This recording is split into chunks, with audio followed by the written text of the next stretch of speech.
Halo, Assalamualaikum warahmatullahi wabarakatuh. Perkenalkan, pada kali ini saya akan mempresentasikan dengan judul analisis implementasi kurikulum mandiri dalam pembelajaran usaha kuliner di SMK Pariwisata Bangsa Depok oleh Andreas Suwandi dengan NIM 2007419 Program Studi Pendidikan Pariwisata. Pada latar belakang presentasi ini ada bagian idealita kurikulum merdeka belajar memberikan penawaran pembelajaran yang fleksibel dengan memfokuskan peserta didik pada mata pelajaran yang akan dikuasainya serta memberikan keleluasan bagi guru dalam merancang pembelajaran. Kurikulum merdeka memungkinkan guru dan siswa untuk berkonsentrasi pada kebebasan dan kebutuhan siswa. Pada realita di lapangan, hasil observasi kurikulum merdeka telah diterapkan di SMK Perwira Bangsa Depok pada tahun ajaran 2023 serta 2024. SMK Perwira Bangsa Depok memberi kebebasan pada guru untuk melaksanakan proses pembelajaran baik itu sumber bahan, alat, model metode, dan strategi pembelajaran sesuai dengan mata pelajaran. Tapi dalam implementasinya terdapat kendala, yaitu guru kesulitan untuk beradaptasi dengan kurikulum merdeka, sarana serta prasarana yang juga kurang memadai, dan guru pun banyak yang tidak mengisi PMM. Rumusan masalahnya ini dikonstruksi pertama melihat bagaimana gambaran umum implementasi kurikulum merdeka pada program keahlian kuliner. Lalu yang kedua, bagaimana pembelajaran implementasi kurikulum merdeka pada pembelajaran proses bisnis industri kuliner. Dan yang ketiga, bagaimana pelaksanaan kurikulum merdeka pada pembelajaran proses bisnis industri kuliner. Dan yang terakhir, bagaimana evaluasi kurikulum merdeka pada pembelajaran proses industri kuliner. Tujuan penelitian ini terdapat 4. Yang pertama, mengetahui gambaran umum implementasi kurikulum merdeka, khususnya pada program keahlian kuliner. Lalu untuk mengetahui tahapan perencanaan kurikulum merdeka pada pembelajaran serta di proses bisnis industri kuliner. Dan yang ketiga, mengetahui pelaksanaan kurikulum merdeka pada pembelajaran proses bisnis industri kuliner.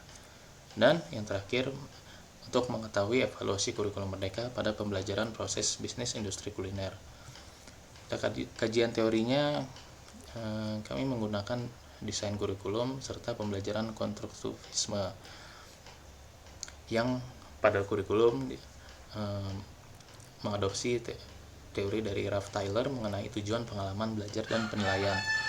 Lalu untuk teori konstruktivismenya mengadopsi dari Jean Piaget mengenai asimilasi, akomodasi, serta ekuilibrasi. Untuk metode penelitian ini kami menggunakan penelitian metode kualitatif yang berlokasi di SMK Perwira Bangsa. Lalu pada instrumen penelitiannya kami menggunakan wawancara, observasi, dan dokumentasi. Untuk pengumpulan dan keabsahan datanya menggunakan teori Miles dan Huberman, triangulasi sumber, serta triangulasi teknik. Untuk informan penelitiannya terdapat 5, yaitu kepala sekolah sebagai informan kunci 1, wakil kepala sekolah bidang kurikulum sebagai informan kunci 2, dan yang ketiga program keahlian kuliner sebagai informan utama 1. Lalu guru pembelajaran sebagai informan utama 2, serta peserta didik sebagai informan penunjang. Hasil dan pembahasan. Pada hasil pembahasan terdapat gambaran umum implementasi kurikulum merdeka pada program keahlian kuliner. Dan terdapat 3, ada in-house training, sinkronasi kurikulum dengan DUDI, proyek penguatan profil pelajar Pancasila. Lalu pada perencanaan implementasi kurikulum merdeka pada pembelajaran proses bisnis industri kuliner.